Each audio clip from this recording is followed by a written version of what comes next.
Dragon Ball is filled with a large variety of transformations and techniques, but one that always stood out to me was the KAIOKEN.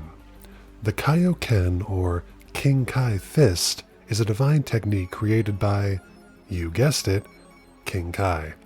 The KAIOKEN and Spirit Bomb are the two primary techniques Goku learned from King Kai while in Otherworld after dying in the fight against Raditz. As a result of his training on King Kai's planet, Goku achieved an exponential increase in base power, but the KAIOKEN allowed him to multiply this power several-fold. But the thing I love about KAIOKEN is the danger aspect. The power generated does not come free. It puts incredible strain on the body, to the point that it nearly killed Goku the first time he pushed it to ×4 against Vegeta. I feel like the give and take was something that was lost with the Super Saiyan transformation. Every KAIOKEN felt like a risk that, if not taken seriously, would have dire consequences. Even the look of the technique conveys this, enveloping the user in an intense red aura. The mind subconsciously associates the color red with danger, as it's the color of blood.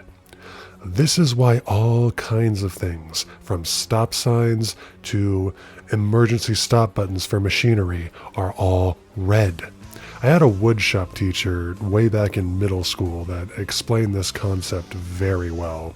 He said, "The reason why the emergency stop buttons are all red is because if you mess around, you're gonna see a lot of red spilling on the floor."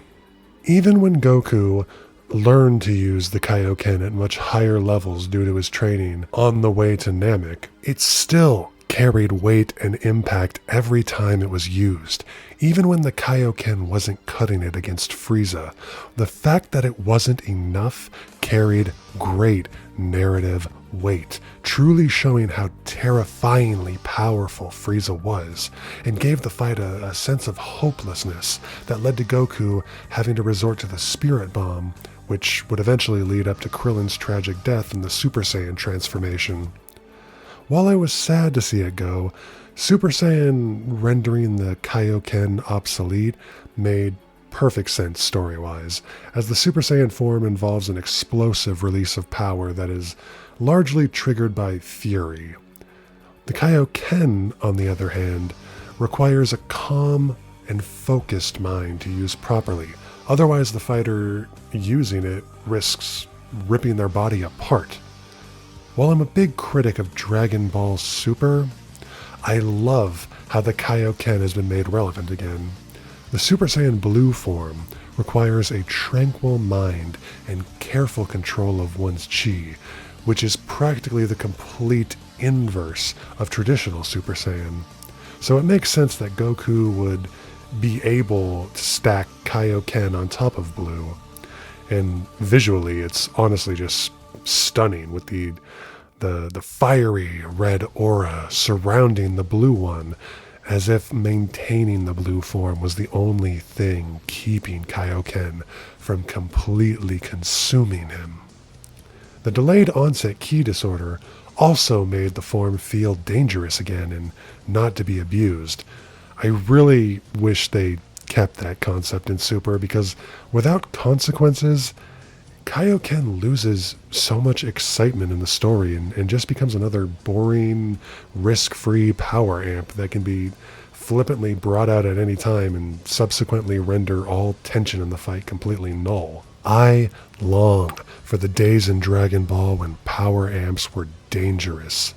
The original Uzaru transformation gave Goku incredible power at the cost of his mind, making him unable to distinguish friend from foe, and thus becoming just as much, if not more so, a danger to his friends.